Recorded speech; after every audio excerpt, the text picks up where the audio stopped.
आवाज येतोय? सर्वप्रथम आदरणीय व्यासपीठावरील उपस्थित सर्व बार कार्यकारिणी आणि आज रोजी उपस्थित असणारे सर्व माझे मित्र, बंधू, भगिनी, ॲडव्होकेट्स, सगळ्यांना माझा सप्रेम नमस्कार. ह्या लेक्चरसाठी रात्रभर भरपूर प्रिपरेशन करून म्हणजे माझी सरांशी चर्चा झाली होती की पहिले आपण प्रोजेक्टर लावता येतोय का ह्याचा विचार केला होता. प्रोजेक्टरची फॅसिलिटी अवेलेबल झाली नाही म्हणून जो मेसेज आपल्याला ह्या लेक्चर मार्फत द्यायचा आहे त्याच्यासाठी मी एक छोटंसं पीडीएफ केलंय. तुम्हाला सर्वांना कॉपी त्याची मिळालेली असेल. त्या कॉपी मधला सगळा सारांश मी सांगू शकेल किंवा नाही ह्याच्यासाठी तुमच्या मनाच्या समाधानासाठी की मी एक्झॅक्टली काय बोलणार आहे आज याच्या संदर्भात मी ती कॉपी प्रोव्हाइड केली. इथे उपस्थित असणारे माझ्यापेक्षा वयाने खूप सिनियर, खूप चांगली प्रॅक्टिस करणारे ॲडव्होकेट्स आहेत. त्यामुळं प्लीज वाईट वाटून घेऊ नका की असं आम्हाला शिकवायला पुण्यावरनं वकीलाला का असा आहे निरोप, याच्यातनं अजिबात नाही. आजचं लेक्चर हे सर्वप्रथम माझं अध्यक्षांशी बोलणं झालं त्यावेळी आणि आमच्या आदित्यशी बोलणं झालं त्यावेळी आदित्यने सांगितलं की हा टॉपिक असा आहे सेक्शन 27चा की ह्याच्यामध्ये बऱ्याच वेळेला कन्फ्युजन क्रिएट होतं यंग ॲडव्होकेट्समध्ये ज्यांना ट्रायल चालवायची असते. कारण बऱ्याच वेळेला आपण बघितलं असेल तर कुठलाही 27चा पंचनामा आला तर आपल्याला बेल ऍप्लिकेशन असो अथवा ट्रायल असो आपल्याला कोर्टाचा असं व्ह्यू असतो 27 मध्ये रिकव्हरी झाली आहे म्हणजे प्रायमा फेसी प्रूफ होतंय. हा एक खूप मिसकन्सेप्शन आहे आणि हा मिसकन्सेप्शन का आहे ह्याच्यासाठी हे लेक्चर आहे. सुरुवातीला ज्या वेळेला आमची चर्चा झाली लेक्चर संदर्भामध्ये त्यावेळी सुरुवातीला मी हे सजेस्ट केलं होतं एक्स्ट्रा ज्युडिशियल कन्फेशन हे अखंड चॅप्टर आपण ठेवायचा का, पण आपल्याकडे वेळ कमी असल्या कारणामुळे आपण फक्त 27 वर फोकस ठेवलाय. तरी सुद्धा 27 वर जाण्याच्या आधी सेक्शन 24, सेक्शन 25, सेक्शन 26 हे काय सांगतो हे जाणून घेण्याचं खूप महत्व आहे. कारण सेक्शन 27 इंडियन एव्हिडन्स ऍक्ट हा बीएसएच्या प्रोव्हिजो सेक्शन 23 सबसेक्शन 2 मध्ये तसाच्या तसा कॉपी पेस्ट केलेला आहे. त्याच्यामध्ये डेफिनेशन मध्ये कुठेही वेगळी चेंजेस नाहीयेत. पण समजून घ्यायला पाहिजे एक्स्ट्रा ज्युडिशियल कन्फेशन म्हणजे काय. पण एक्स्ट्रा ज्युडिशियल कन्फेशन माहिती करून घेण्यापेक्षा सुरुवातीला तुमच्या कॉम्पेडियन मध्ये मी सगळ्यात पहिल्या पानावरती टाइप्स ऑफ एव्हिडन्स हे दिलेले. आपण ह्या फक्त एक शॉर्ट मध्ये टर्म समजून घेऊ आणि ते टर्म समजून घेण्याचं पण मागचं रिझन काय आहे की तुम्हाला बेसिक कळू दे की एक्झॅक्टली कुठल्या डेफिनेशनचं मिनिंग काय आहे. आपल्या समोर कॉपी असेल त्यातले मी महत्वाचे सगळ्यात इम्पॉर्टंट सांगतो तो म्हणजे सगळ्यात पहिला आहे ओरल एव्हिडन्स. ओरल एव्हिडन्स आणि हिअरसे एव्हिडन्स.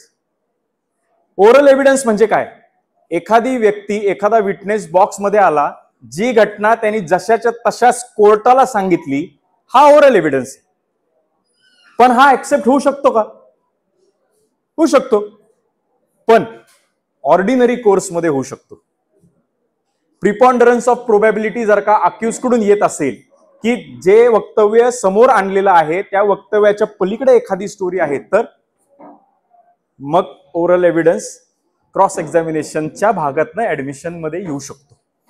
त्याच्यासोबत हिअरसे म्हणजे आता एखादा व्यक्ती कोर्टामध्ये आला, कोर्ट समोर आला, बॉक्समध्ये आला आणि एखाद्या व्यक्तीने असं सांगताना सांगितलं ए ने बी चा मर्डर केला, बस एवढंच सांगितलं.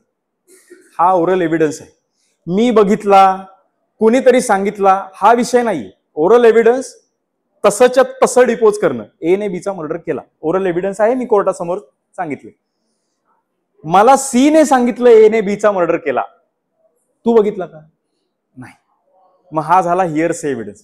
हिअरसे एव्हिडन्सला क्रिमिनल ज्युरिस्प्रुडन्स मध्ये, क्रिमिनल ट्रायल मध्ये खूप शून्य व्हॅल्यू आहे. तशीच व्हॅल्यू जर का एखादा आरोपी अटक केला गेला समजा आणि तो पोलीस कस्टडीमध्ये असताना त्याने पोलिसांना जर का असं सांगितलं एका गुन्ह्यामध्ये एक हत्यार वापरलेलं आहे, ते हत्यार मी कुठे ठेवलेलं आहे ते मी दाखवून देईन, डिस्कव्हरी ऑफ फॅक्ट आहे. कारण एका गुन्ह्यामध्ये एक हत्यार वापरलेलं मी एका ठिकाणी ठेवलेलं आहे ही डिस्कव्हरी ऑफ फॅक्ट आहे. पण कुठल्या गुन्ह्यामध्ये कुठलं हत्यार आणि कुणी वापरलं हा फॅक्टरच मिसिंग आहे. मग हे कन्फेशन होऊ शकतं का? हे कन्फेशन होऊ शकत नाही. एक्स्ट्रा ज्युडिशियल कन्फेशनचा अर्थ आहे की कुठलाही आरोपी जर का अटक केला गेला, पोलिसांकडून अटक केला गेला, समजून घ्या डिफरन्स, समजून घ्या काय, आरोपीला डिटेन केलेलं नाही, अरेस्ट केलेली. म्हणजे एखादा आरोपी आहे, सपोज ए ने बीचा मर्डर केला, ए स्वतःहून पोलीस स्टेशनमध्ये गेला आणि एच्या विरुद्ध FIR दाखल झालेली नाही. एने पोलिसांना सांगितलं मी बीचा मर्डर केलाय. हे कन्फेशन होऊ शकतं का? ऍडमिसिबल आहे का? आहे. FIR झाली आहे का? FIR नाही झालेली. तीच फॅक्ट घेऊ आपण. एने बीचा मर्डर केला, पोलिसांनी FIR रजिस्टर केली बीच्या मर्डरची, मग एला अटक केली आणि मग एने सांगितलं की मी बीचा मर्डर केला. हे ऍडमिसिबल आहे का? मग नाही. क्रिमिनल ट्रायलचा पर्पज असा आहे, एक्स्ट्रा ज्युडिशियल कन्फेशन ऍडमिसिबिलिटी ही ऍडमिट तेव्हाच होऊ शकते ज्यावेळी एखादा आरोपी एका गुन्ह्याच्या संदर्भामध्ये अटकेत असेल तर. पहिलं जे एक्झाम्पल मी तुम्हाला सांगितलं त्यावेळी त्याच्यावरती FIR दाखल झालेली नव्हती आणि तो पोलिसांना जाऊन बोललाय, तर ते कन्फेशन होत नाही, ते डिस्क्लोजर होतं, म्हणून ते ऍडमिसिबल आहे. पण अटक झाली, मग त्यांनी कन्फेशन दिलं, मग डाऊट आहे. माझं कन्फेशन जबरदस्तीने सुद्धा घेऊ शकलं असेल, किंवा मला पोलिसांनी असं सांगितलं असेल की तुला ह्या गुन्ह्यातनं सुटायचं असेल तर तू गुन्हा कबूल कर, मग परत डाऊट आहे. किंवा तुझ्या घरच्यांना मी आयुष्यभर त्रास देईन जर का तू हा गुन्हा कबूल केला नाही तर, म्हणून गुन्हा ऍक्सेप्ट केला. मग ऍडमिसिबल आहे? नाही. पण अशी हायपोथेटिकल सिच्युएशन घेऊन चाला की एखाद्या समाजाचा एखादा व्यक्ती आहे आणि त्या समाजाच्या व्यक्तीने एखाद्या गुन्ह्यामध्ये तो आरोपी आहे. मी मर्डर केला म्हणत नाही, तो एखाद्या गुन्ह्यामध्ये आरोपी आहे आणि त्याला अटक केली आहे सस्पिशनवर, आणि त्या समाजाच्या लोकांनी त्याला सांगितलं की तुझ्यावरती असलेली ॲलिगेशन तू कबूल कर, तू तो मर्डर केलाय हे तू तिथे कबूल कर, नाहीतर आम्ही तुझ्यावरती समाजामध्ये बहिष्कार टाकू. म्हणून मी पोलिसांना जाऊन असं सांगितलं की मी तो मर्डर केलाय. मग हे ऍडमिसिबल आहे का? हे ऍडमिसिबल आहे. हे समजून घ्या. हे का ऍडमिसिबल आहे? कारण कुठलंही कन्फेशन मी पोलिसांच्या दबावाखाली, इन्व्हेस्टिगेटिंग ऑफिसर्सच्या दबावाखाली जर का मी केलेलं असेल तर ते ऍडमिसिबल नाही. पण मी कुणाच्या दबावाखाली केलंय? समाजाच्या. समाजाचा ह्या केसशी काही संबंध आहे का? नाही. मग मला समाजाने सांगितलं होतं की तू हा गुन्हा कबूल कर, नाहीतर तुला आम्ही समाजातनं बहिष्कार करू, म्हणून मी आता गुन्हा कबूल केला, पण आता मला तो मान्य नाही. सॉरी, तुम्ही कुठल्या तरी थर्ड पार्टीवरती असणारा गुन्हा जर का तुम्ही कबूल केलेला आहे त्यांच्या दबावाखाली, तर ती फॅक्ट ह्या मेहरबान कोर्टाच्या समोर ऍडमिसिबल आहे. म्हणजे सेक्शन 24 पोलिसांना दिलेलं कन्फेशन त्यांच्या कस्टडीमध्ये 24 आणि 25 प्रमाणे बाइंडिंग नाही. पण सेक्शन 26 म्हणजे जिथं माझ्यावरती थ्रेट केलेली असेल पण मी मॅजिस्ट्रेटच्या समोर बोललो तर ही फॅक्ट, म्हणजे मला पोलिसांनी अटक केली एका गुन्ह्यामध्ये, पोलिसांच्या समोर मी काही बोललेलो नाही, पोलिसांनी मला कोर्टाच्या समोर हजर केलं, मॅजिस्ट्रेट समोर. डेफिनेशन समजून घ्या. मॅजिस्ट्रेट म्हणजे सेशन जज सुद्धा असू शकतं, डिस्ट्रिक्ट मॅजिस्ट्रेट नाही, ज्युडिशियल मॅजिस्ट्रेट. सरपंच नाही, ज्युडिशियल मॅजिस्ट्रेट. मला ज्युडिशियल मॅजिस्ट्रेटच्या समोर सेक्शन 26 प्रमाणे जर का पोलिसांनी प्रोड्यूस केलं आणि मॅजिस्ट्रेटच्या इमिडिएट समोर मी कन्फेशन केलं की हो मी बीचा मर्डर केलाय, मग ऍडमिसिबल आहे का? मग आहे. हीच फॅक्ट जर का मी असं सांगितलं पोलिसांना मी बीचा मर्डर केला, मग मला पोलीस ऑफिसर्स मॅजिस्ट्रेटच्या समोर घेऊन गेले आणि पोलिसांनी मॅजिस्ट्रेटला सांगितलं त्यांनी आमच्या समोर गुन्हा कबूल केलाय, मग ऍडमिसिबल आहे का? नाही. म्हणजे कंटिन्युइटी सेक्शन 24, सेक्शन 25, सेक्शन 26 ची कंटिन्युइटी तिन्हीकडे साम्य आहे. एकतर कुठल्याही थ्रेट, फोर्स, प्रेशर मध्ये ऍक्सेप्ट केलेलं स्टेटमेंट, कन्फेशन दिलेलं कोर्टासमोर बाइंडिंग नाही अनलेस मॅजिस्ट्रेट समोर आहे, किंवा मी जे कन्फेशन केलेले ते कन्फेशन फक्त पोलिसांच्या दबावाखाली केलेलं असेल तरच ते बाइंडिंग नाही. मी दुसऱ्या कुठल्या तरी समाजाच्या कार्यकर्त्यांनी किंवा एखाद्या नेत्याने मला सांगितलं की अरे ते तुझ्या एका केसमध्ये तुला आरोपी केलेलं आहे तर तू गुन्हा कबूल करून टाक, मी बघतो काय करायचंय. मग मी कोर्ट समोर आलो आणि मी सांगितलं की नाही मी गुन्हा केलाय, आता मला ते स्टेटमेंट रिट्रॅक्ट करायचंय. मग मी म्हंटल नाही मी त्या पॉलिटिशियनच्या दबावाखाली केलं होतं, मग ऍडमिसिबल आहे का? मग आहे. सॉरी, आता तू रिट्रॅक्ट करू शकत नाही. पण त्याच्यासाठी प्रोसिजर वेगळी आहे. 161 मध्ये सीआरपीसी नुसार स्टेटमेंट रेकॉर्ड करणं प्रोसिजर वेगळी आहे. एखादा गुन्हा कबूल करून कोर्टाच्या समोर जाऊन 164 मध्ये स्टेटमेंट देणं त्याची प्रोसिजर वेगळी आहे. त्यामुळं आता सेक्शन 27 वर येऊ.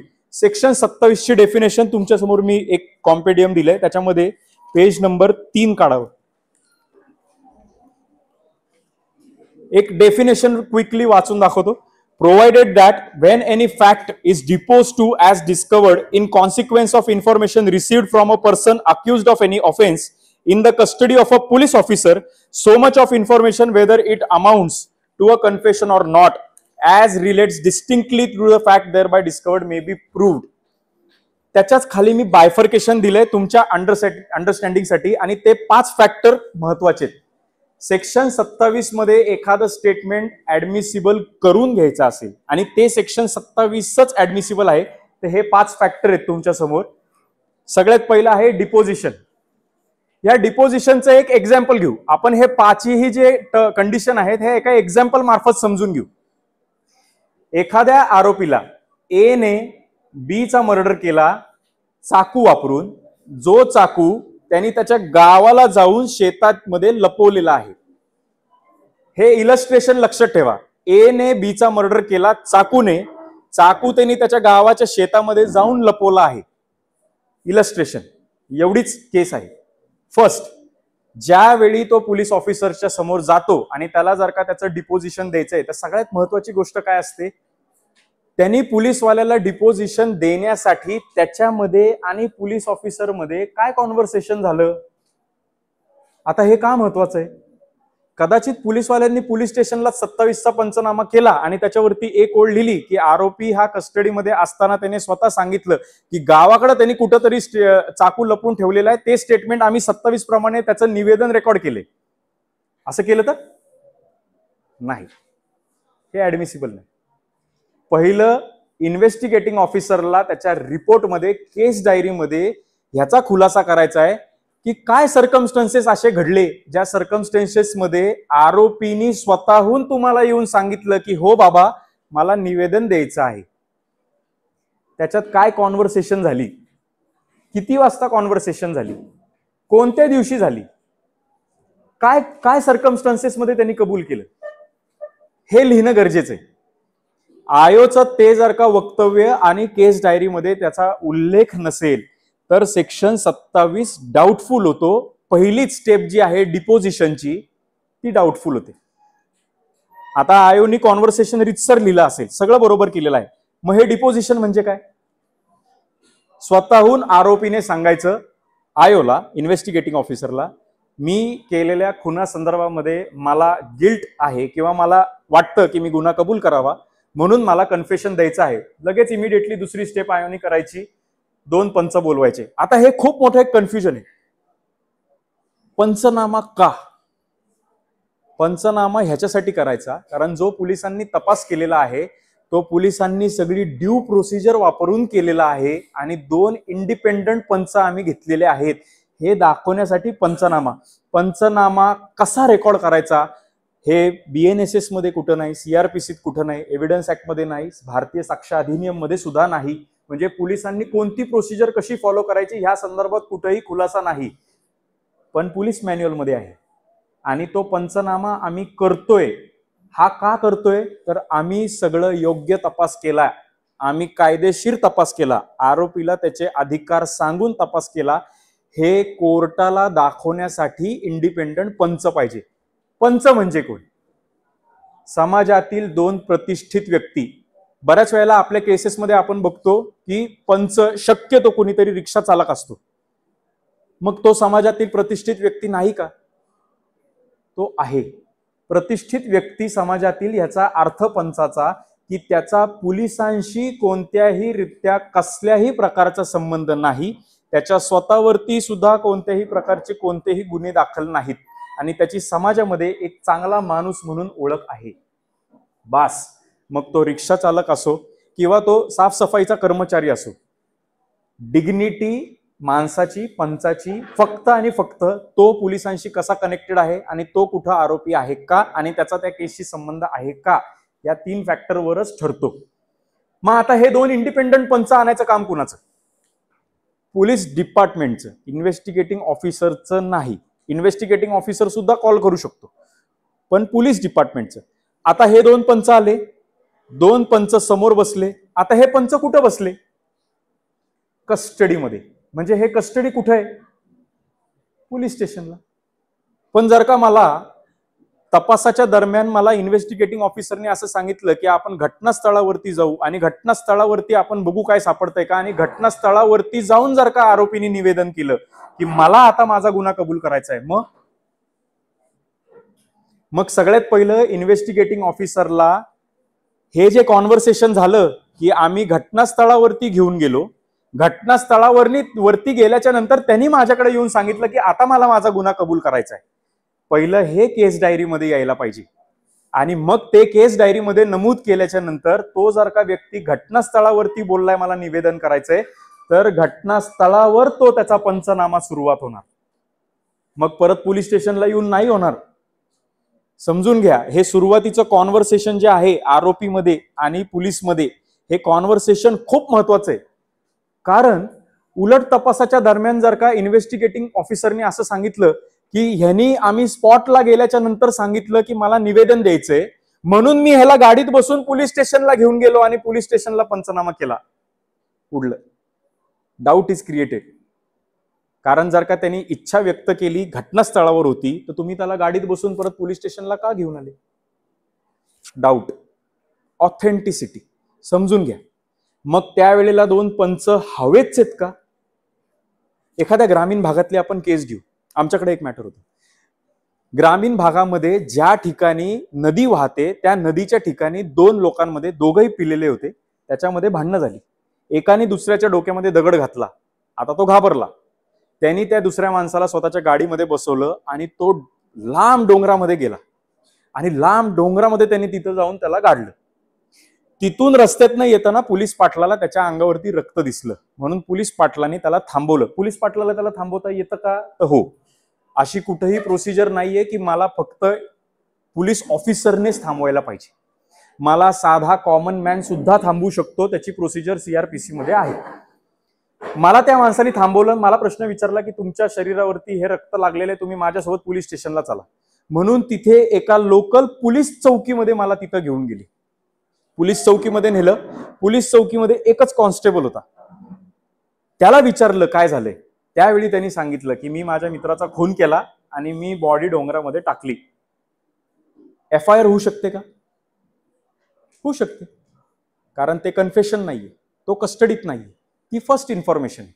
आणि first information in itself is not the entire encyclopaedia. कारण फर्स्ट इन्फॉर्मेशन वरती तपास सुरू होतो, म्हणून फर्स्ट इन्फॉर्मेशन रजिस्टर केली गेली. फर्स्ट इन्फॉर्मेशन रजिस्टर केल्याच्या नंतर तू सांगतोयस तू गुन्हा केलायस, म्हणून आता मी तुला अटक करतोय. अटक केली, अटक झाली. आता तिथून आपल्याला जायचंय तपासाला. पण पोलीस पाटील पंच होऊ शकतो का? नाही. आणि त्यावेळेला त्या चौकीच्या आजूबाजूला रात्रीची वेळ असल्या कारणामुळे कुठलाही पंच उपलब्ध नव्हता. मग तिथे पोलीस ऑफिसरनी काय केलं पाहिजे?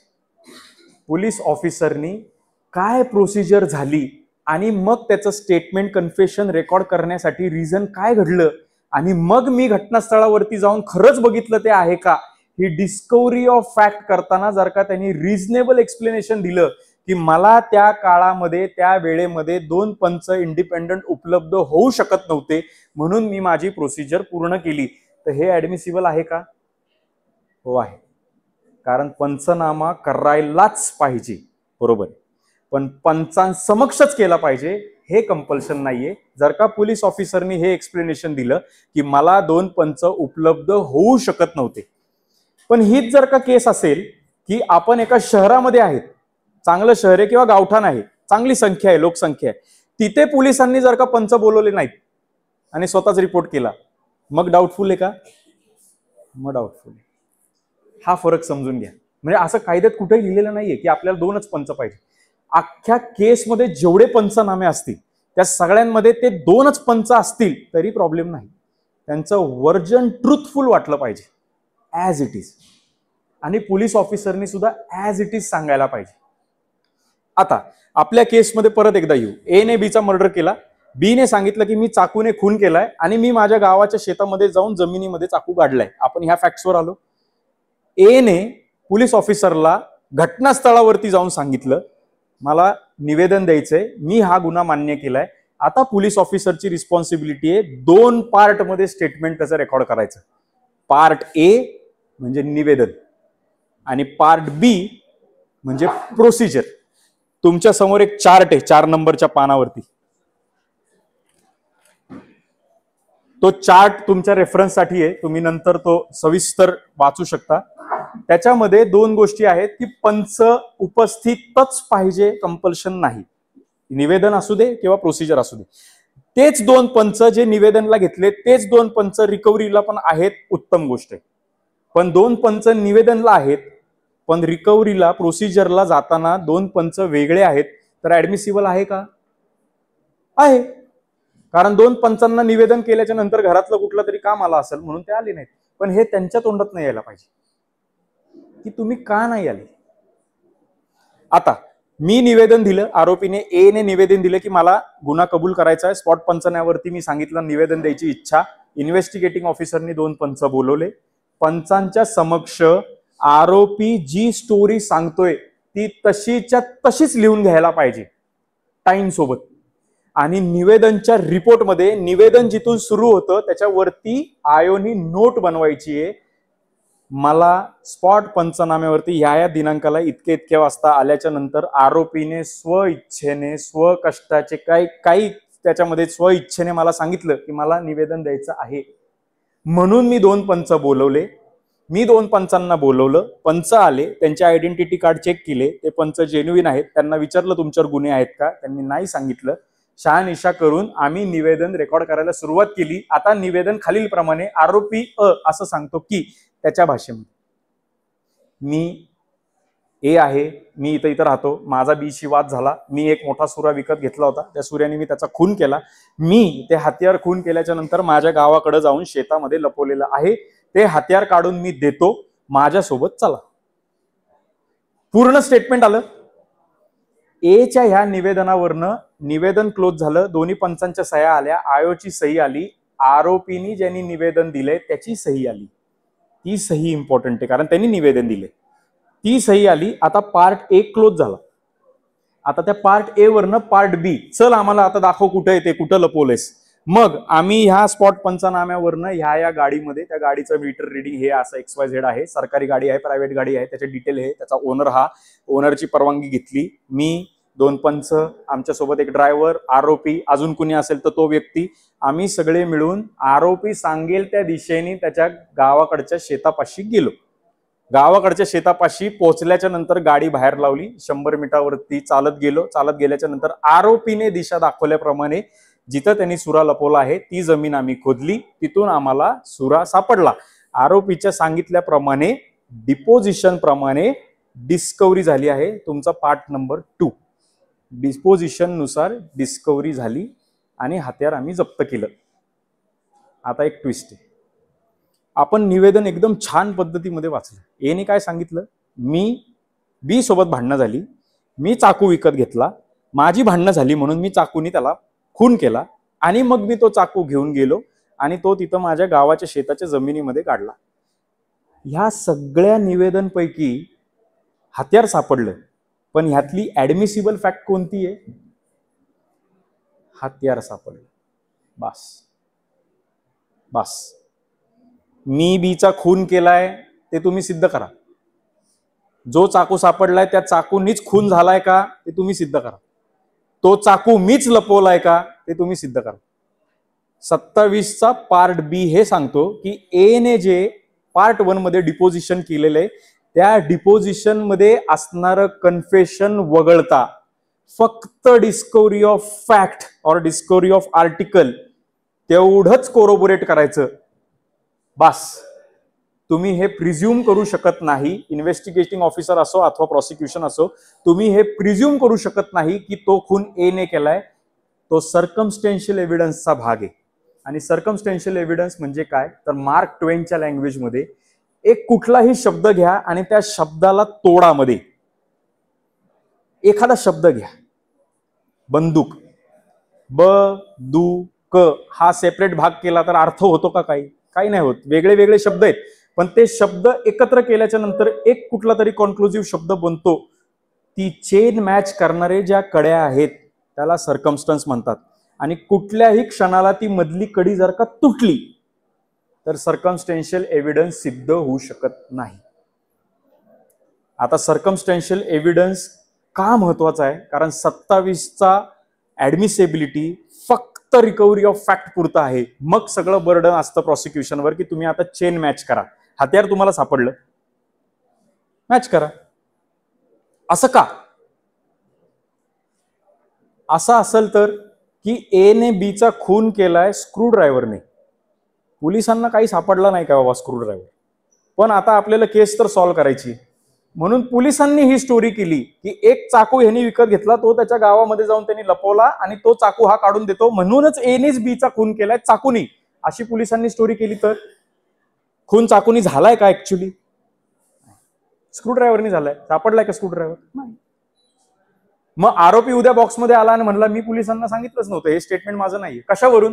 प्रिपॉन्डरन्स ऑफ प्रोबॅबिलिटी. आपण मयतावरती जखम बघा, ती जखम चाकूनी होऊ शकते का? धारदार शस्त्रांनी होऊ शकते, पण धारदार शस्त्र तर मग भरपूर आहे.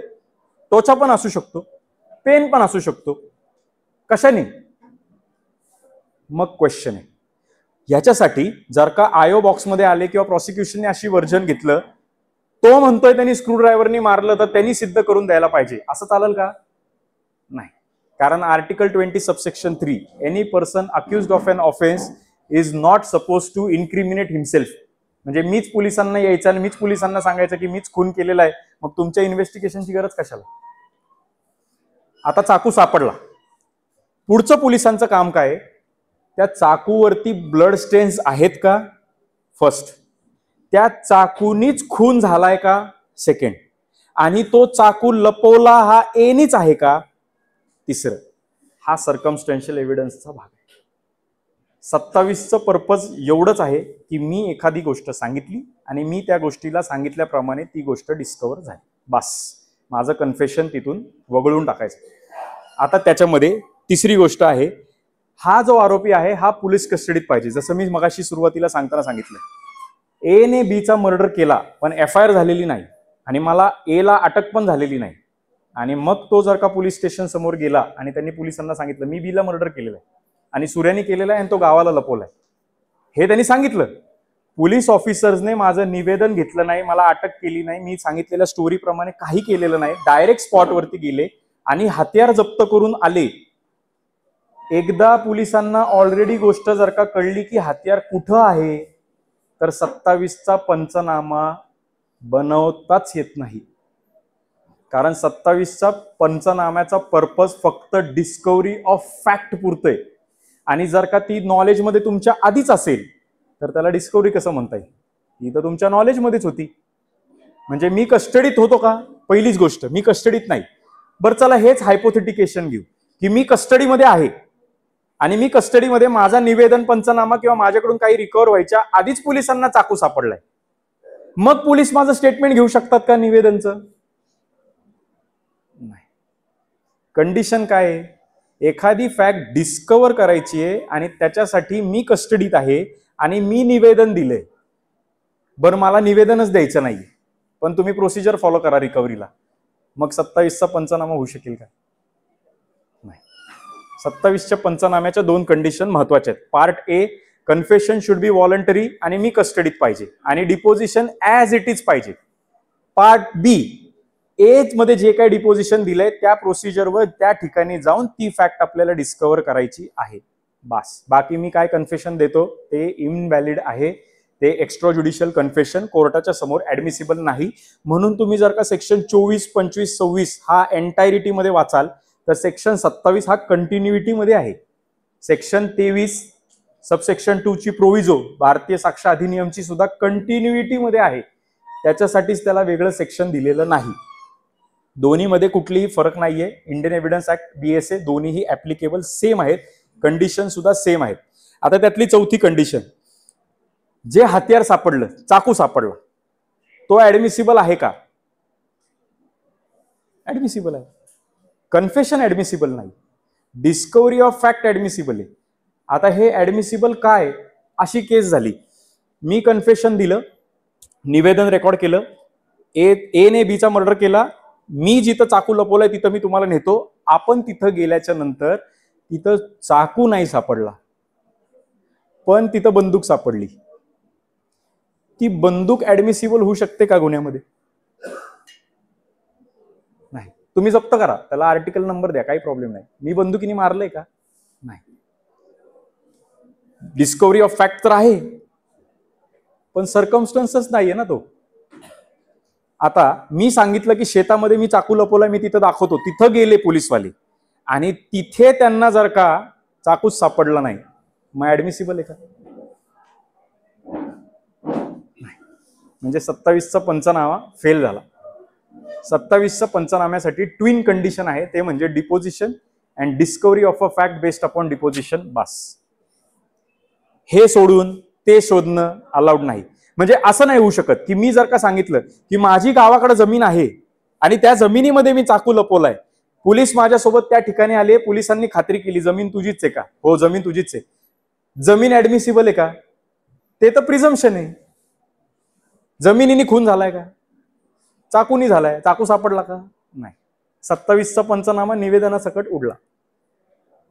Fourth condition should be fulfilled. What you have found should be admissible. मग तिथं गेल्याच्या नंतर असं झालं की तलवार सापडली, मग मी बोललोय का तलवारीने मारलं? बरं, तुम्ही तलवार सापडली तर तुम्ही आर्टिकल म्हणून जप्त करा, पण त्या आर्टिकलनी खून झालाय हे सिद्ध करायचं असेल तर तुम्हाला मग डॉक्टर्स एक्सपर्ट ओपिनियन लागणार. म्हणजे पोस्टमॉर्टम रिपोर्ट आला, डॉक्टर्स ओपिनियन आलं, सीए अनालिसिस आला, त्या चाकूचं ब्लड, त्या तलवारीचं ब्लड, आरोपीचं ब्लड मॅच होतंय का, हा पुढचा भाग. 27च्या पंचनाम्याला लिमिट ठेवायचं असेल, मग आपण मर्डर प्रूव्ह करत नाहीये, आपण आजचं लेक्चर फक्त 27 ऍडमिसिबल आहे का नाही, 27 ऍडमिसिबल होणार नाही.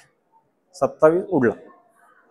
तू चाकू बोललाय, चाकूच सापडला पाहिजे. चाकूच्या व्यतिरिक्त काही सापडू दे, धारदार शस्त्र असू दे, तलवार असू दे, काही असू दे, तो ऍडमिसिबल नाही. ते पोलिसांनी, प्रॉसिक्युशननी त्यांच्या परीने प्रूव्ह करायचं. 27 मध्ये ते बसत नाही, म्हणजे वेटेज गेलं. आता 5वा क्लॉज आहे, म्हणजे ऍडमिसिबल काय नाहीये असं झालं. मी सांगितलं की मी माझ्या गावाच्या शेतामध्ये ज्या ठिकाणी चाकू ठेवलाय तो मी तुम्हाला चाकू काढून दाखवतो, पण मी गाडीत बसल्या बसल्या मी पोलिसवाल्यांना निवेदन मध्ये नाही, ओरली सांगितलं, अरे हा काय चाकू इथे, ऍडमिसिबल आहे का? मी काय स्टोरी तुम्हाला सांगितली, त्या स्टोरी प्रमाणे सापडलं का? नाही. म्हणजे पोलीस ऑफिसर हे म्हणू शकतात का की त्याचा 27चं निवेदन रेकॉर्ड केल्याच्या नंतर घटनास्थळावर जायच्या आधी जिथं त्यांनी हत्यार लपवलं आहे ते लपवण्याच्या आधीच त्यांनी आम्हाला हत्यार काढून दिलं म्हणून हे 27 मध्ये ऍडमिट करा? नाही. बरं, असं झालं का की मी पोलिसांना सांगताना सांगितलं ए ने बीचा मर्डर केलाय? नाही, ती फॅक्ट आहे, ती प्रिझम्पशन आहे. बीचा खून ज्या हत्यारांनी झालेला आहे ते हत्यार कुठं ठेवलेलं आहे ते मी दाखवतो. हत्यार सापडलं, पण तो हे बोलला का मी मारले? पण हत्यार सापडले, मग हत्यार ऍडमिसिबल आहे. पण तो जे बोलला की कुणीतरी मारला असेल, ते कुणीतरीचं रिलेव्हन्सच नाहीये. 27चा पंचनामा म्हणजे खून झालाय, खुनासाठी जी आपल्याला फॅक्ट डिस्कव्हर करायची ती तुझ्या कथनाप्रमाणे कलेक्ट झालेली. तू बाकी काय सांगतो काय नाही सांगत ते it is none of your business. कारण असं होऊ शकतं एखाद्या मर्डरच्या केसमध्ये 3 आरोपी असतील, मारणारा बी असेल, पण स्टेटमेंट ए देतोय, चालेल का? ए असं बोलला तर मी, बी आणि सी आम्ही तिघांनी मिळून डीचा मर्डर केला, ते हत्यार मी कुठे ठेवले ते काढून दाखवतो, हे तो म्हणू शकतो? म्हणू शकतो. त्याच्यानुसार हत्यार सापडलं. पण तो म्हणतोय की मी, बी आणि सी नी मिळून मारलं, पण जर का बी नी मारलंच नसेल तर मग हे बी वर बायस नाही का? म्हणजे माझं कन्फेशन बाकीच्या आरोपींवर ऍडमिसिबल आहे का? मी माफीचा साक्षीदारावर चाललेलो नाही, मी ह्याच्यावर चाललेलो आहे की आम्ही तिघांनी मिळून केलं, तर ऍडमिसिबल आहे का? नाही. 27चा पंचनामा ज्या गोष्टीसाठी डिस्कव्हरी आपण फॅक्ट करायला जातोय ती फॅक्ट, ते आर्टिकल, ते स्पॉट, ती बॉडी, ती सापडली, दॅट्स इट, तेवढंच आहे. म्हणून 27चा पंचनामा आला की बऱ्याच वेळेला वकील पॅनिक होतात की अरे बापरे मर्डर केस झाली आणि गन पण सापडली, आता तू लटकला. Sorry, that is not the law. तुम्हाला प्रूव्ह करायचं आहे की ती गन मी लपवली, ऑथरशिप की मी लपवली, ती मी वापरली, त्यातूनच शॉट फायर झाला आणि त्यातूनच डेथ कॉज झाली किंवा इंजुरी कॉज झाली, हे बाकीचं सगळं प्रूव्ह करायचं प्रॉसिक्युशननी. त्याच्यासाठी सेपरेट सेक्शन प्रमाणे 27 प्रमाणे मी खून केलाय गननी, गन सापडली, निवेदन मी दिलं, इनफ. 27 is justified. मी निवेदन दिलं, गन सापडली नाही, 27 गेला. मी निवेदन दिलं नाही आणि गन सापडली, 27 ऍप्लिकेबलच होत नाही. मी निवेदन द्यायच्या आधीच बंदूक सापडली आणि नंतर माझं निवेदन घेत आहेत, तर मग 27 तर प्रश्नच येत नाही. ह्या 5 कंडिशन फुलफिल व्हायला पाहिजे, मगच हा 27चा पंचनामा होतो. आता ह्याच्यामध्ये खूप इंटरेस्टिंग फॅक्ट आहे. मी तुम्हाला सुरुवातीला सांगताना सांगितलं होतं, माझ्यामध्ये आरोपीला जर का एखादा निवेदन द्यायचं आहे तर ते निवेदन देण्यासाठी काय घडलं मागं, की मी पोलीसवाल्यांना सांगितलं असं झालं का की मी पोलीस कस्टडीमध्ये होतो, मी रात्री झोपलो, माझ्या स्वप्नामध्ये देव आला आणि मग मी उठलो, मी सांगितलं माझ्या स्वप्नात देव आला, आता मी गुन्हा कबूल करतोय. पोलीस ऑफिसर स्टेटमेंट घेतील का? असं घ्यायला पाहिजे, कारण तो लॉ आहे.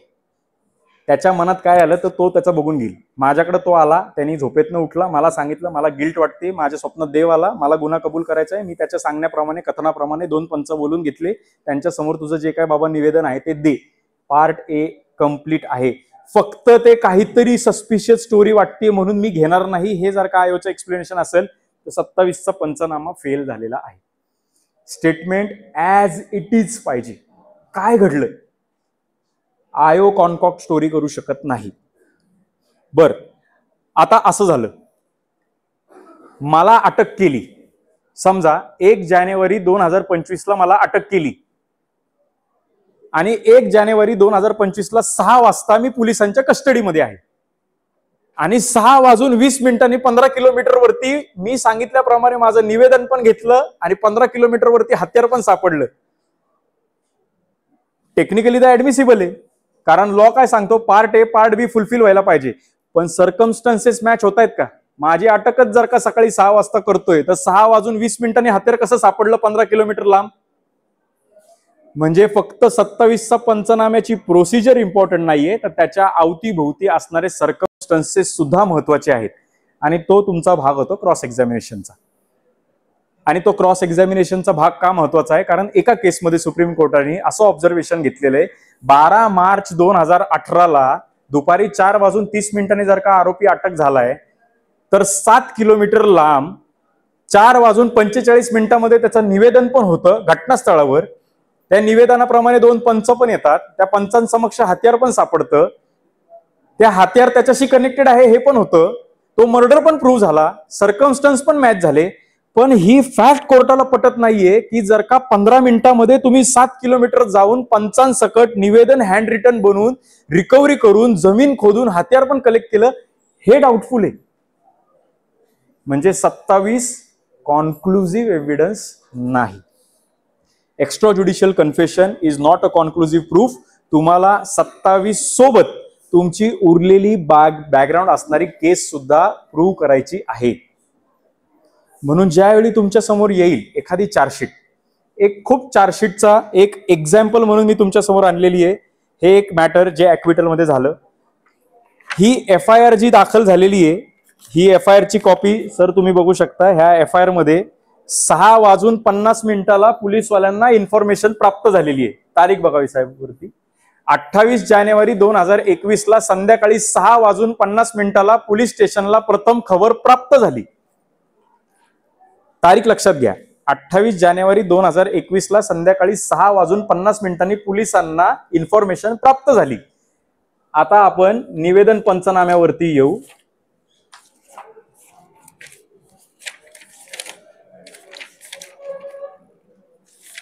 पंचनामा रेकॉर्ड करण्याचा आपण टाइम बघू.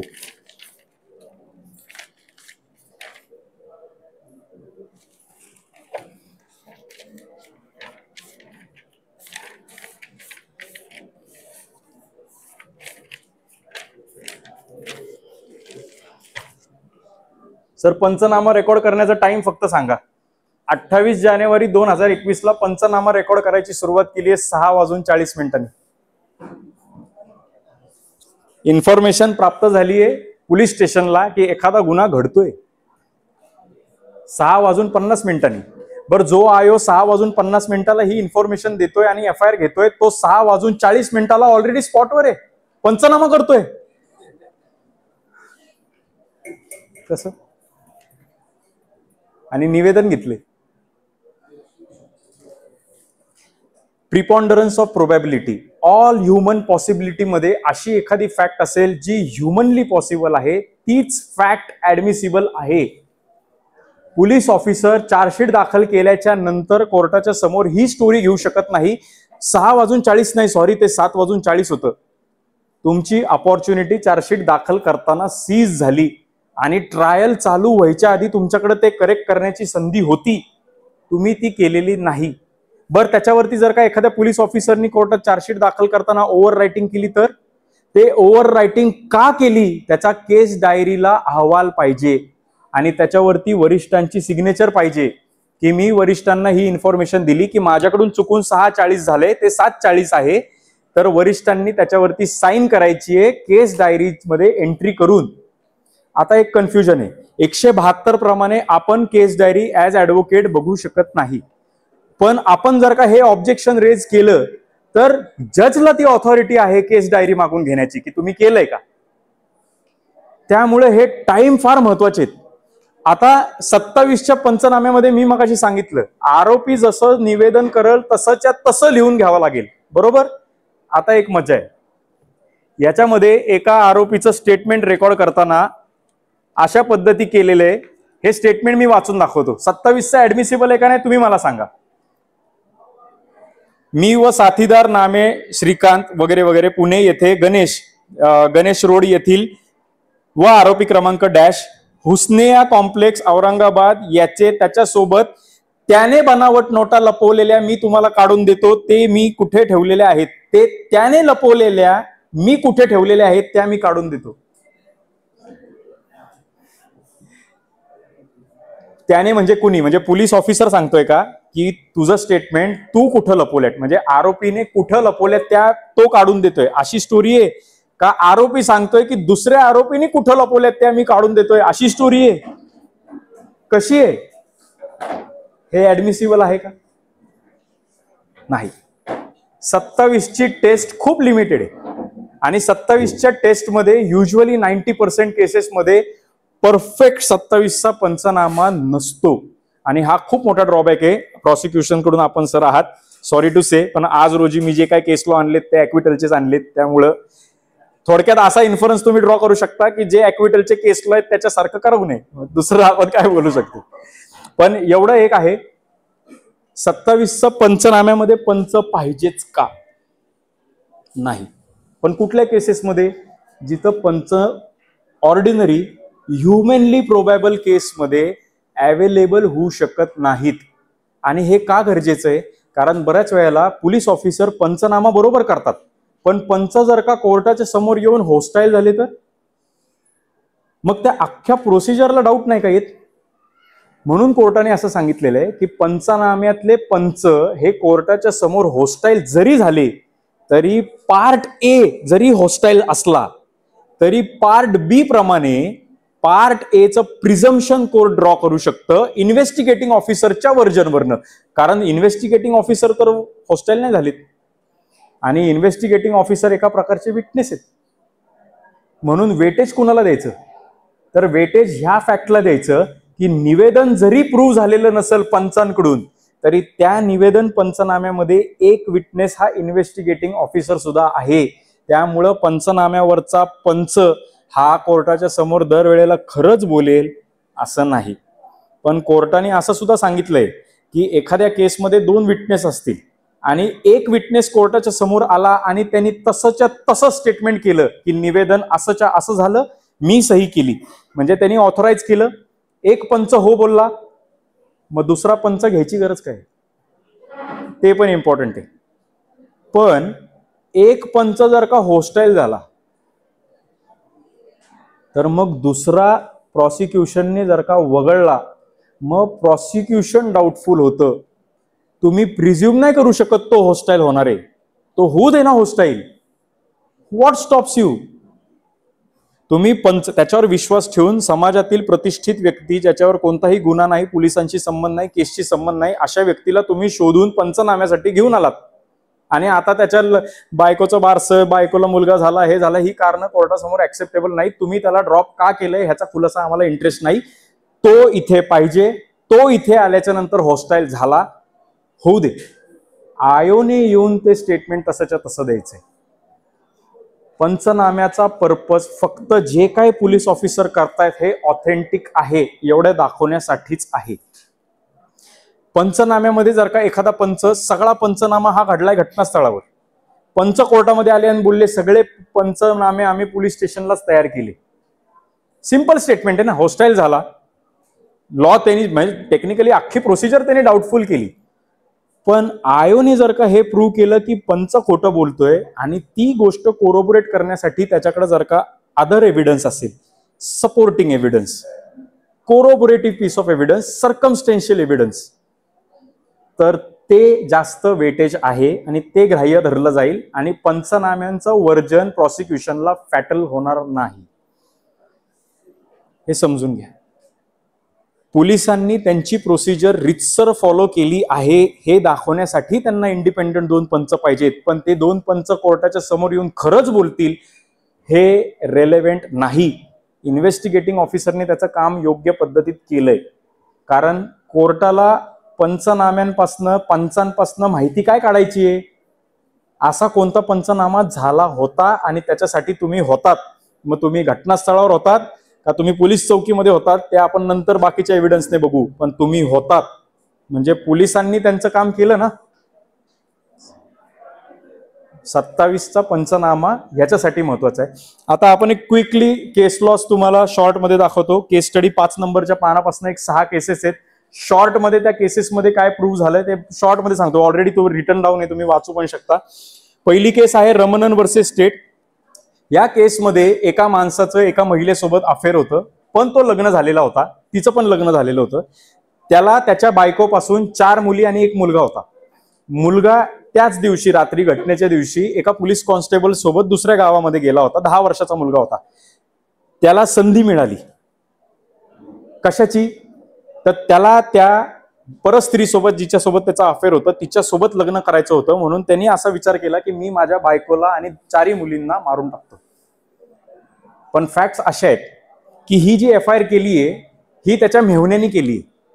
आणि मेहुण्याने असं सांगितलं स्टेटमेंटमध्ये की हे 4 जण म्हणजे 4 छोट्या मुली आणि माझी बहीण हे ज्यावेळी तिथं झोपले होते त्यावेळी 3 ते 4 लोक आमच्या दरवाजापाशी आले, जोर जोरात दार वाजवायला लागले. त्यामुळे आम्ही घाबरून उठलो. मी गच्चीवरती जाऊन बघितलं, 4 लोक होते, त्यातला एक आमच्या ओळखीचा होता, त्याच्या हातामध्ये हत्यार होतं आणि त्यांनी हत्यारावरनं मला बघून गोळी चालवली. मी घाबरलो, मी घरामध्ये गेलो आणि मी स्वतःला लपवून घेतलं. 15-20 मिनिटाच्या नंतर मी घरातनं डायरेक्ट पळत गेलो. लांब गेल्याच्या नंतर घराला आग लागलेली होती. धूर येताना दिसल्याच्या नंतर मी पळत आलो आणि मी पळत आल्याच्या नंतर मी बघितलं माझी बहीण आणि तिच्या 4 मुली आगीमध्ये लटपट होत्या आणि माझा मेहुणा तिथे आगीच्या समोर शेक घेत होता. म्हणून मला असं वाटतंय यांनी खून केलाय, म्हणून मी FIR केली. पोलीस आले, आरोपीला अटक केली. आरोपीनी सांगितलं, कन्फेशन द्यायचंय की मी जाळलेलं आहे, मी आग्री करतो आणि ह्यांना मी ज्या गोष्टींनी जाळलेलं आहे ते जाळलेल्याचं रॉकेल वगैरे काय असेल ते मी तुम्हाला आणून देतो. पोलिसांना ते रॉकेलचा डबा, त्यांनी टाकलेलं रॉकेल सगळं सापडलं. बॉडी पोस्टमॉर्टमला गेली आणि डोक्यामध्ये एक बॅलन म्हणजे आपलं कपडे धुवायची बॅट असते, ती बॅटनी मी त्यांच्या डोक्यामध्ये वार केले हे सांगितलं. ती बॅट पण सापडली. आरोपीने त्याच्यामध्ये असा डिफेन्स घेतला, मला पोलिसांनी फसवण्याचा प्रयत्न केलाय कारण 4 लोक तिथं आले हे फिर्यादीच सांगतो आणि त्या 4 लोकांनी घरी आलेल्या असताना मी घरामध्ये होतो असं स्टेटमेंटमध्ये फिर्यादीच्या नाहीये. मग हे तुम्ही कशावरनं प्रिझ्युम केलं की मी तिथं आधीच उपस्थित होतो, मी कदाचित नंतर आलो असेल जाळल्याच्या नंतर. इंजुरीज पण मॅच होत आहेत, पण प्रिपॉन्डरन्स ऑफ प्रोबॅबिलिटी वर्जन मध्ये उपस्थित असणारे सुरुवातीच्या 4 लोकांच्या संदर्भामध्ये पोलिसांनी तपास का केला नाही. पॉसिबिलिटी आहे तुम्हाला ते 4 लोक सापडले नाहीत म्हणून तुम्ही माझ्या अफेअरच्या थिअरीवरनं मला अटक केली. कारण मोटिव्ह प्रूव्ह होतो, इंटेन्शन पण प्रूव्ह होतंय, पण ऍक्ट प्रूव्ह होत नाहीये. कदाचित असं असेल की त्या बॅट त्या 4 लोकांनी डोक्यात मारले असतील आणि त्या बॅट लपवून गेले असतील तर, आणि पोलिसांना बॅट सापडली असेल पण ती बॅट कुणी मारली हे सापडत नसेल म्हणून माझं खोटं निवेदन रेकॉर्ड केलं असेल तर 100 गोष्टी. चांगली केस आहे, एकदा गो थ्रू करा. दुसरी case Mustaqim Sirajuddin versus state of Rajasthan. 4 मित्र इल्लीगल दारूचा व्यवसाय करत होते, त्यांच्यामध्ये वादविवाद किरकोळ चालू होते. 3 लोकांनी असं ठरवलं की आपल्याला एकाला तर ह्याला मारायचं आहे, एका मित्राला, पण हे त्यांनी कुठं बोलले नाहीत आणि त्यांनी तो खून केला. तो खून केल्याच्या नंतर त्याच्यामध्ये वापरलं जाणारं हत्यार वगैरे सगळं त्यांनी लपवलं. FIR दाखल झाली. FIR मयताच्या बायकोने दाखल केली. FIR नुसार त्यांनी सांगितलं की आम्हाला कन्फेशन द्यायचंय. कन्फेशन रेकॉर्ड केलं. पार्ट A पार्ट B दोन्ही प्रोसिजर फॉलो झाल्या. हत्यार सापडलं. हत्यार सापडल्याच्या नंतर त्या हत्याराने त्या व्यक्तीचा खून झाला आहे का हे सुद्धा सिद्ध होतं. कपड्यांवरती लागणारं ब्लड स्टेन सुद्धा त्या हत्याराशी मॅच झाले हे पण प्रूव्ह होतं. त्याच्यामध्ये दोन्ही पंच होस्टाईल झाले. इन्व्हेस्टिगेटिंग ऑफिसर ते स्टेटमेंट कशा पद्धतीमध्ये दिलं होतं हे बोलू शकले नाहीत, म्हणजे 27 वरती डाऊट क्लिअर झाला, डाऊट आला. त्याच्यात सगळ्यात मोठा ट्विस्ट असा आहे,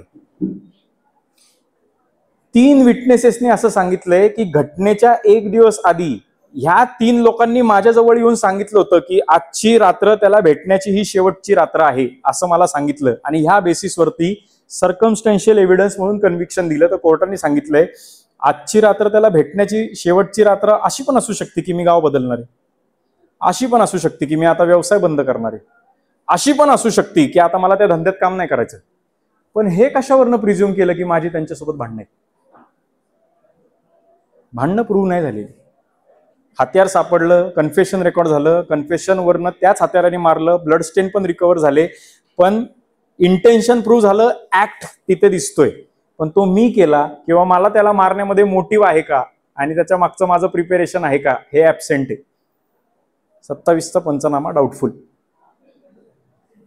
तिसरी केस आहे SK Yusuf versus state of Bengal. ह्या केसमध्ये एका ग्रामीण भागामध्ये शेतावरनं, शेताच्या शेजारी एका पाट्याजवळ, तिथं पॉन्ड म्हणजे मासे पकडण्याची जागा आहे, तिथं एक लहान मुलगी तिथं मासे पकडण्यासाठी तिचा भाला घेऊन गेली. मासे पकडण्यासाठी जो भाला असतो तो, तिच्या पाठलाग करून आरोपी तिच्या मागे गेला आणि त्यांनी सेक्शुअल ऍडव्हान्सेस तिच्यावरती केले. त्याच्यानंतर ती मुलगी घरी आली. दुसऱ्या दिवशी मुलगी परत ते मासे मारायला गेली, त्यावेळी डायरेक्टली तिची डेड बॉडी सापडली. आता लास्ट सीन एव्हिडन्स याच्यामध्ये दिसत नाहीये, कारण लास्ट सीन जर का तुम्ही म्हणत असाल की 1 दिवस आधी मी तिच्यावर सेक्शुअल फोर्स केला, हॅरॅसमेंट केली, तर त्याच्यानंतर ती घरी आली ना, मग लास्ट सीन कसं म्हणता येईल?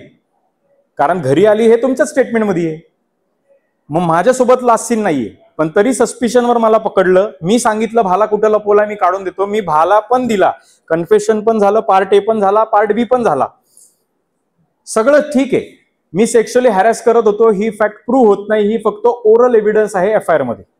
दुसरी गोष्ट, पोलिसांनी भाला जप्त केला तर भाला केमिकल अनालिसिसला पाठवला नाही, कारण पोलिसांनी हे प्रिझ्युम केलं की गाव छोटा आहे आणि ह्याच्याकडून बरेच लोक म्हणतात की हा तिच्या मागे होता, आणि तुम्ही प्रिझ्युम केलं की भाला सापडला, तिची जखम मॅच झाली आणि डॉक्टरचा रिपोर्ट होता की भाल्याने इंजुरी होऊ शकते.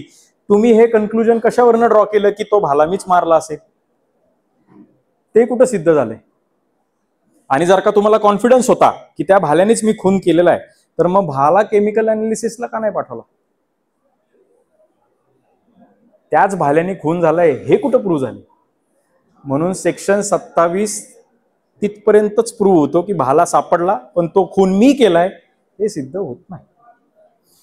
चौथा केस लॉ आहे state of UP versus Jageshwar and another. हा 1983चा केस लॉ आहे. केस लॉ मध्ये ग्रामीण भागामध्ये एक हसबंड त्याच्या 2 मुलांना घेऊन टेरेसवरती झोपला होता.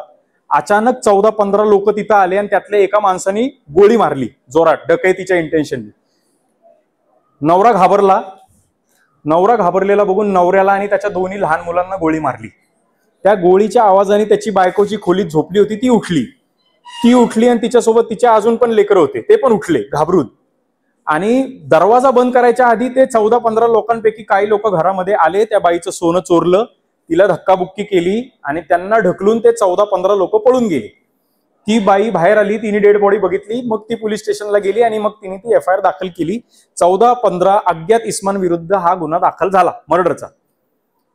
त्यातले काही आरोपी सापडले, ते तिने आयडेंटिफाय केले, त्या आरोपींचं टेस्टिमनी रेकॉर्ड केली आणि त्या आरोपींनी अशी स्टोरी सांगताना सांगितली, आम्ही जी बंदूक वापरली ती बंदूक आम्ही एका बंदूकच्या मालकाकडून तात्पुरती घेऊन आलो होतो आणि ती बंदूक वापरून आम्ही त्या मालकाला परत देऊन टाकली.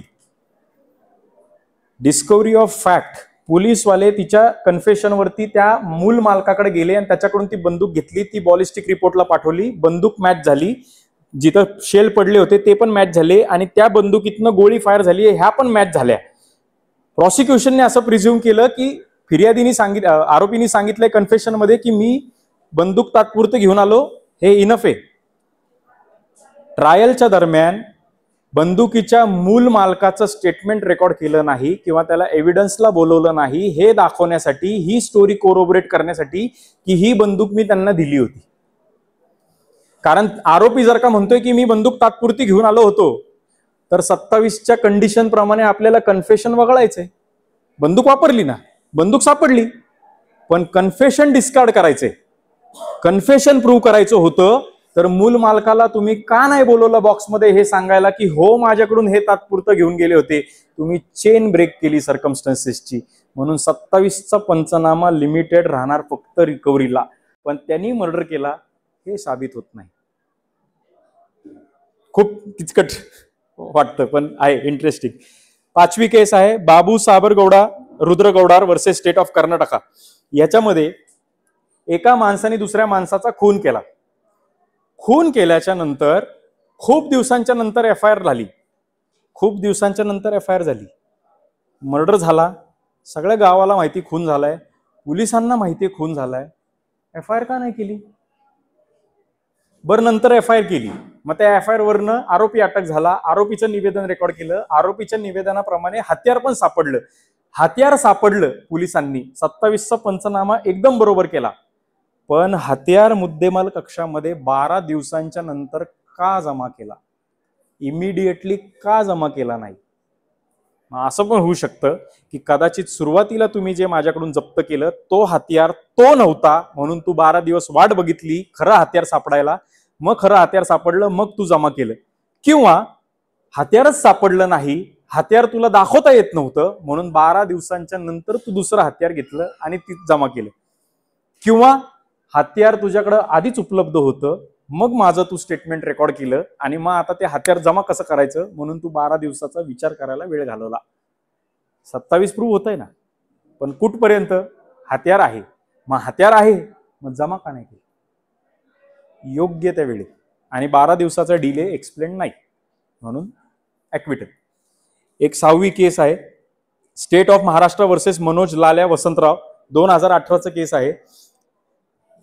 काली मातेच्या मंदिराच्या पूजासाठी एका लहान मुलीचा बळी द्यावा लागेल अशी फालतू प्रथा एक कोणीतरी गावामध्ये चालू केली. त्या फालतू प्रथेप्रमाणे शेजारीच राहणाऱ्या एका लहान मुलीला किडनॅप केलं, किडनॅप करून जंगलामध्ये घेऊन गेले.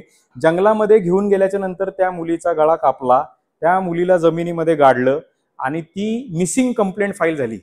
भरपूर वर्षांच्या नंतर ती केस मिसिंगची मर्डरमध्ये कन्वर्ट करण्यात आली, कारण त्यांना काहीतरी सस्पिशियस ब्लड स्टेन्स वगैरे पोलिसवाल्यांना प्रायमरी इन्व्हेस्टिगेशन मध्ये सापडले. इनिशियली FIR फाईल केली होती अज्ञात व्यक्तींच्या विरुद्ध. आरोपी सापडल्याच्या नंतर कस्टडीमध्ये असताना पार्ट A 27चा कन्फेशन पूर्ण केला. पार्ट B ची प्रोसिजर मध्ये मी ती डेड बॉडी कुठं ठेवली आहे हे दाखवतो, ह्याच्यावरनं त्या जागेवरती जाऊन ती जमीन खोदल्याच्या नंतर ती डेड बॉडी सापडली. पण डेड बॉडी डिकम्पोज झाली होती आणि डिकम्पोज झालेल्या डेड बॉडी सोबत 2 हाडं एक्स्ट्रा सापडली होती. सापडली नाही, पण ती डेड बॉडी नाही सापडली, 2 हाडं सापडली, ही फॅक्ट आहे. पोलिसवाल्यांनी सांगितलं, त्यांनी कन्फेशन केलं की मी जिथं बॉडी ठेवली आहे तेच घटनास्थळ मी तुम्हाला दाखवतो. आम्ही घटनास्थळावर प्रोसिजर फॉलो करून गेलो, जमीन खोदली, पण बॉडी नाही सापडली, 2 हाडं सापडली. 2 हाडं एक्झिबिट होऊ शकतात का?